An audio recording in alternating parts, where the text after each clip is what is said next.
PoE 2 had a really big announcement the other day. It was really popular, and a lot of people thought it was great. You don't want to know somebody else who didn't think it was so great? One of the people that works on Diablo 4. Crazy, huh? I wasn't going to make this video, but am now for 2 reasons. The first is this tweet right here from the Diablo 4 General Manager, Rod Ferguson, which we'll analyze and attempt to explain in a moment. The second is Moana Exile's talkative try here talking about an absolutely stunning series of events that occurred on the biggest day for Path of Exile ever.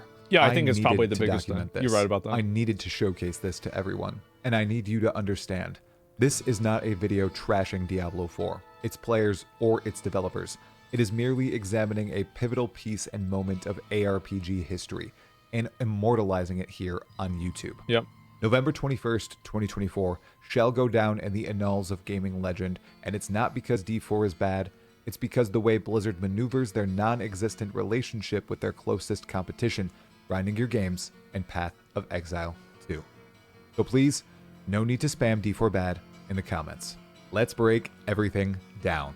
November 21st, 2024 was the day Grinding Gear Games unveiled what Path of Exile 2 would look like in early access. Yeah, this shit was insane. I'm going to be honest. This was crazy. I feel like... I don't even know what to say. I was just in shock. Endgame systems like the Atlas and endgame-only pinnacle bosses like Zesht.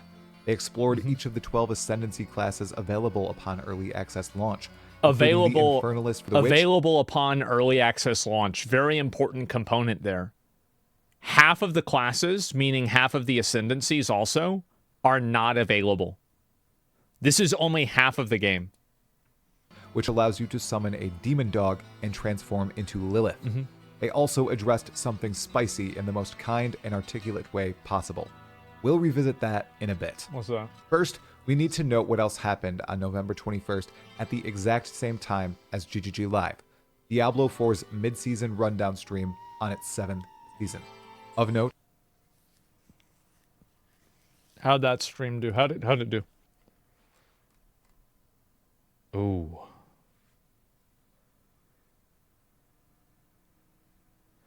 Ooh, not so good, huh?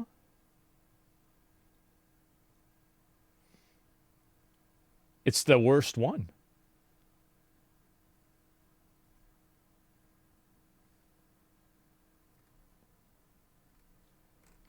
Yeah, that's the worst one. Wow. And the PoE stream?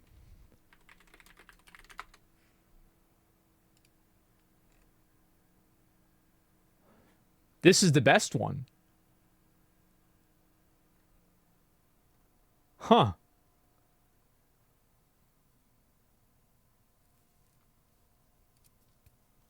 That's crazy, huh? Wow. Bigger number, better game? Duh! Diablo 4 is getting the Armory in Season 7, allowing you to store builds in-game. That's pretty rad. Aside from that, there were no other large announcements, and there wasn't really supposed to be. But they chose to schedule their reveal stream to match up with the big Path of Exile 2 reveal, and here were the results, by the numbers. On November 21st, Path of Exile 2 on Twitch popped off. The category peaked at 475,351 viewers. I would not use this variable as a good metric because a lot of people were paid to watch the live stream. I cannot fucking believe that because I wasn't. But to be honest, I would have done it for free, and I did. So realistically, it was probably a good decision by them financially. Oh, we know Baldy's going to watch it. We don't need to pay him. I get it.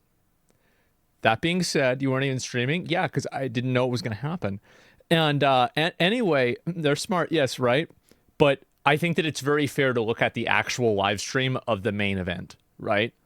Because like that's the actual community for PoE itself. 111 total channels streaming the reveal. This is absolutely massive. Yeah. Even my live stream was crazy on Twitch. These numbers are amazing for me without raids. That's amazing, 490 max viewers, 397 average on a 5.4 hour live stream with over 150 Twitch subs. No, it's the fucking right here. This is the big one. 362 followers is incredible for a channel of his size. That's awesome for him. 362 follows. On YouTube, it was even wilder. I had a peak of 1,583 people watching live on YouTube, which is just insane. That's a lot. Other larger creators had even more massive volume. Yeah, I saw Quinn had like 30K. Whose stream went bananas on Twitch. Damn! He had 21,382 max viewers and 58,517 unique viewers. Now, let's look at Diablo 4 on Twitch to compare. Again, by the numbers. On that day, their peak viewership was 23,217. That's pretty good for a mid-season stream and a preview of Season 7. Yeah, However, sure. what I think is more interesting is the larger view, as I think this feeds into the tweet we'll discuss in about 30 seconds. Diablo 4 viewership peaked on May 31st, 2023, with 941,488 viewers on Twitch. Almost immediately, it trails off and has never recovered at all, in the slightest. D4 is Blizzard's other big live service, content-rich game alongside WoW, which also peaked years ago in... No, what about Overwatch 2? They're using Overwatch. That's a huge... What about Warcraft Rumble? Well, you've got Diablo Immortal. Guys. Hearthstone. But remains steadier than Diablo 4. Funnily enough, if you compare Path of Exile to Path of Exile 2 on Twitch... This is the big one right here. These numbers, these are good numbers, okay? What we saw earlier, those are bad numbers. These are good. This is a good graph. And the way that you can tell that it's good is because it goes up. So if a graph is going up, it's good. If the graph is going down, it's bad. It's pretty simple. And so if you look at this graph, you can see that it's going up. And this is a happy graph. That's right. And so anyway, PoE has shown consistent year-over-year growth, and I think the reason that they've done that is they've continued making the game for their player base, and I think that they probably have like a pretty low amount of people that like quit the game and stop playing it, right? Compared to like something like Diablo. Like the people that are like invested in PoE, I think they stay invested. Not happen as it does to Diablo 4 and World of Warcraft. Path of Exile's viewership remains very steady every single time they release a new expansion or update. It's phenomenal. So, obviously, Diablo 4 is flailing. Blizzard is somehow left stunned about Path of Exile 2's popularity, and here is our only other exhibit of this truth. The tweet by the Senior Vice President and General Manager of all things Diablo at Blizzard. Feels like the genre of ARPG, in quotations, is starting to mean a lot of different things. Much like, in quotations, Souls-like, and, in quotations, roguelike. I wonder if we could normalize, in quotations, Diablo-like, for ARPGs that follow the Diablo formula. I think that it would be really funny if people started using PoE-like instead of Diablo-like. I think it would be really, really funny.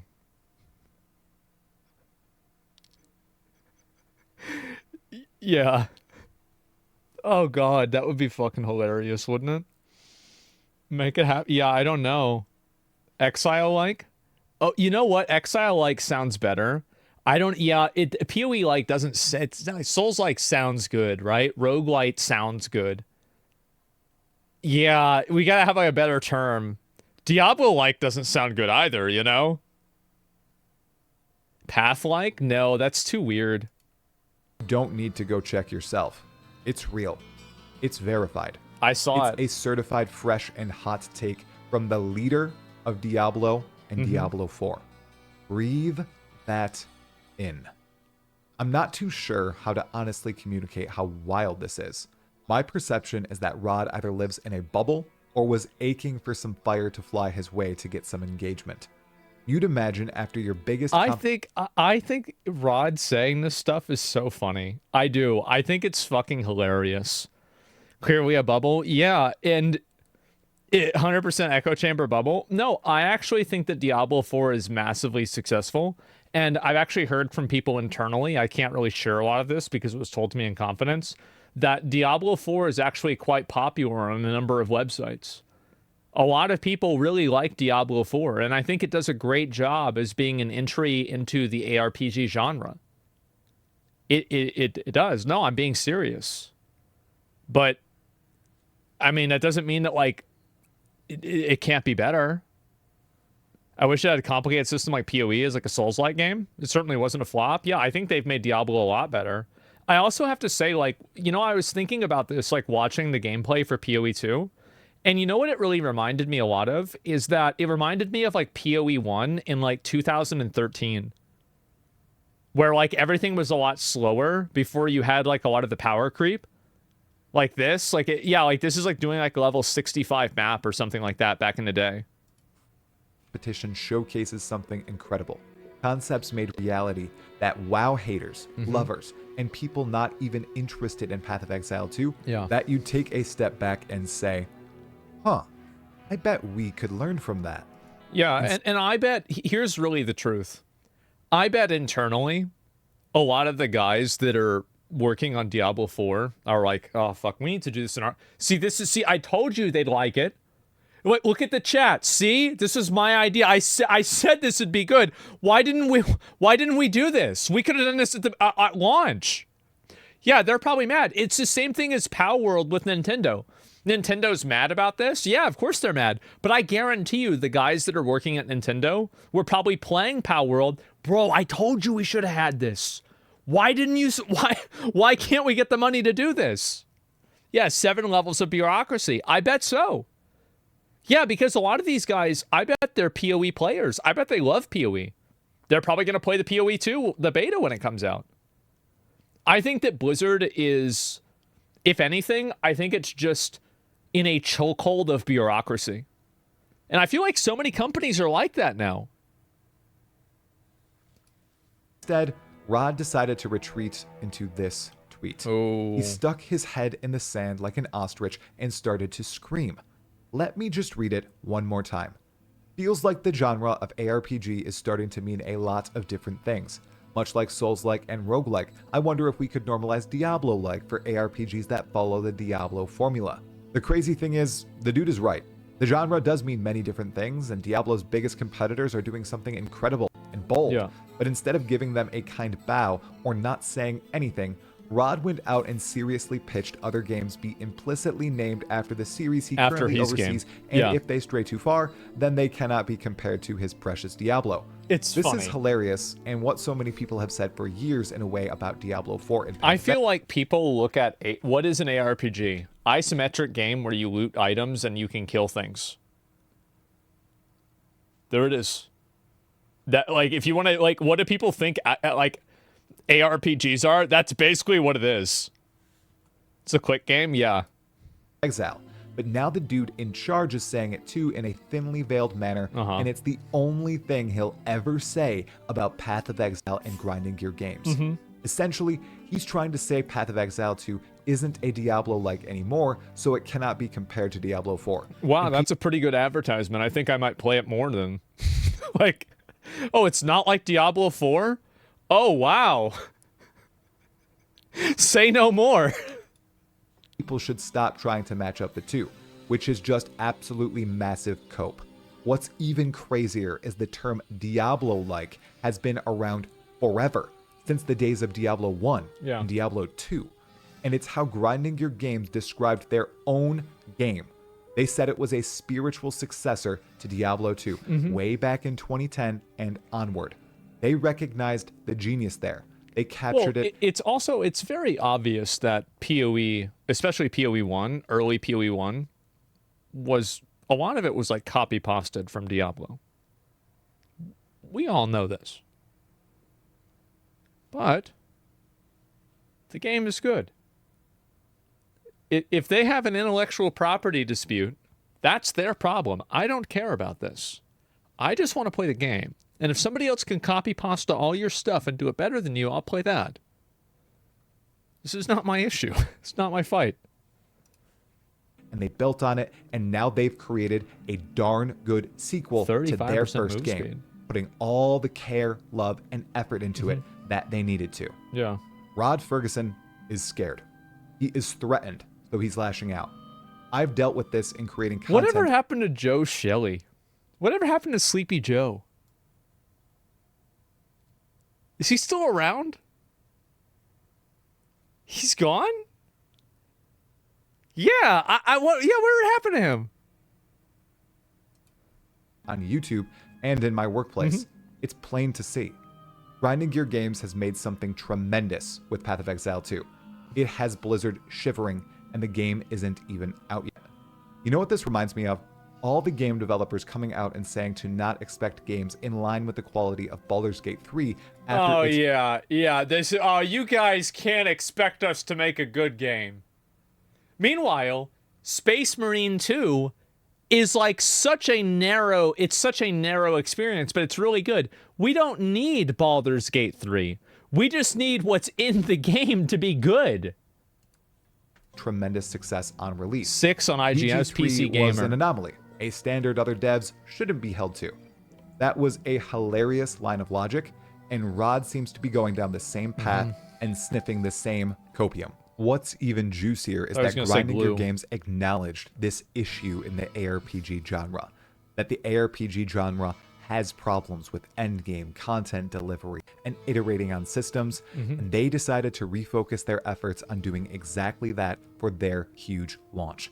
Exactly. Like, that's the main weakness that a lot of ARPGs have, is like the end game for them is very like kind of weak. Like, that's why I kind of stopped playing Last Epoch. I didn't really like the end game that much. I thought the campaign and the gameplay was great. I thought it was fun, but it just didn't really feel like I was doing a whole lot. They didn't do what Path of Exile 1, Diablo 4 hasn't done, and Last Epoch didn't do either. They recognized this and decided to act instead of just complaining. Immediately as he saw the genius Path of Exile 2 presentation, he knew what could potentially happen. If Grinding Gear Games succeed in their goal, crafting a game just as deep as Path of Exile 1 with a far better onboarding system. Just a second. I actually do think that PoE 2 has the ability to cannibalize the Diablo audience in a way that PoE 1 can't do. Because PoE 2 is coming out now, and a lot of the systems in the game are going to be made more accessible to new players. PoE 1 is, to be honest with you, very inaccessible to new players. It is. You can do it. Of course, if you're a new player, all you have to do is watch, the 4-hour guide on how to start playing the video game, and then you'll understand it. That isn't cannibalizing. Yeah, no, you're right. Actually, that's a bad word for me to have used. Yeah, because it would be eating its own content. No, you're actually correct. It will actually take market share away from Diablo 4. And the reason why is that also, if I look at the visuals with PoE 2 and with Diablo 4, I think PoE 2 is way better. I do. I think it's way better. I think it's way better in terms of design, and I think it's also way better in terms of fidelity. So, there it is, right? And so, PoE 1 doesn't have that. You've got, the Searing Exarch boss fight that looks really cool, right? But it's nothing compared to this. In terms of, visual fidelity, again. Better designs, everything. Yeah, exactly. Click to move is a fence. Well, here's what's really funny about that. In PoE 2, you can use WASD. Problem solved. So great idea. You're totally right. So I do think that PoE 2 will actually not cannibalize, will take market share away from Diablo 4 in a way that PoE 1 was not able to. Because of its graphical fidelity, it looking like a next-gen game, and also the fact that it's much more accessible to new players, and that it's a new release, so people don't feel like they're getting in on the game behind. Put all those things together, and you have a tremendous competitor to Diablo 4. And it's free. Huge fucking bonus there. Clear explanations of crafting, skills, the campaign, endgame, and everything else. Diablo 4 is cooked. And Rod, thereby, is also cooked. Path of Exile 2 is looking stellar, and he knows it. Coincidentally, I don't think that Diablo 4 is cooked. I just think that I don't think it's going to reach the heights that Diablo 2 had, or even Diablo 3 on release. Chatting with one of the people in charge of Path of Exile 2 live on Twitch and YouTube on November 26th at 5 p.m. That's in 2 Eastern days. Time, 11 o'clock p.m. CET. Yeah. If you'd like to tune in live, make sure to subscribe here on YouTube or follow me on Twitch. Additionally, like the video if you ended up liking it. It really helps and is completely free. I'll see you in the next video. Stay sane, my fellow Exile. Yeah, this guy, I mean, I've watched a lot of his PoE, Talkative Tree, I've watched a lot of his PoE videos in the past, and I really like his videos. I think he's great. I'll link you guys his video. And this is very, very, very true. Imagine Elon played PoE. Here's the thing, is he was asking about PoE. He asked, I think he, like, responded to, like, Rob or somebody, and he was like, yeah, is this game good? And I was like, yeah, yeah, it is. It's really good. And the thing is that I don't know, like, because, you know, he I think he's, like, kind of busy, right? I feel like he's kind of busy. So he might not have enough time to, like, really get a lot out of PoE because he's unironically the Diablo 4 audience. You know, like 3 wives, 12 kids, 5 jobs. So, yeah, it's going to be an issue. But if he does play PoE, and I feel like, you know, if he had more free time, I feel like PoE would that would be the game, man. Yeah, that would be yeah, he's got Doge too as well. Yeah, forget about that. Elon loves complex skill trees. Oh, I mean, I hope so. I mean, that's a big one. And what if he becomes the #1 PoE player too? Well, Ben would be pretty upset, right? I mean, I don't know. Take a vacation on December 6th. Yeah. What about story PoE versus Diablo? The story for PoE versus Diablo. I think that the Diablo story is pretty weak. I also think that the PoE story has like a lot of highs and lows. It's never really been about the story. The story is kind of just like a story. There's some parts of it that are interesting, but I think I probably like the PoE story more than the Diablo 4 story, because I feel like it takes risks and it does things that I didn't necessarily expect it to do, and I like that. PoE has a story? Yeah, it does. No, it definitely does. Like with Cirrus, like, no, I listened to all the dialogue, I clicked all the little things, and I know all this stuff, right? PoE has a campaign. It does. PoE lore is good. It's good. It's not S tier lore. And also, even by the way, you know who agrees with me on that? It's Chris Wilson. He said, he's like, yeah, we just kind of made up some bullshit story whenever this game came out. And he even said with PoE 2, they're trying to like actually really nail down a legitimately good story now. Killing the gods with sin is cool. Yeah, I think so too. Every day we get closer to PoE 2, Diablo 4 becomes less relevant. I think so too. I wish I didn't have to play Diablo 4, but my 70-hour works weeks means that I can't invest enough time into PoE 2. But you can, man. This is the thing. Just play on standard. If you're a super casual player, just play the game on standard. And then you can work towards something in a very, very long-term way. Just take it slow and have fun. Yeah, exactly. Like, I understand what you're saying, and I think that, like, it's like a feeling of success, right? Whether you feel like you're having success with it or not, it's kind of up to you. You're staying in standard? Oh, I'm not. No, I'm not staying in standard at all. I'm going to play every league. Or not every league, right? I usually play every other league. But that's what I like to do. Never play on standard. The economy there is fucked. Yeah, because people just dump all their stuff. I'll be right back.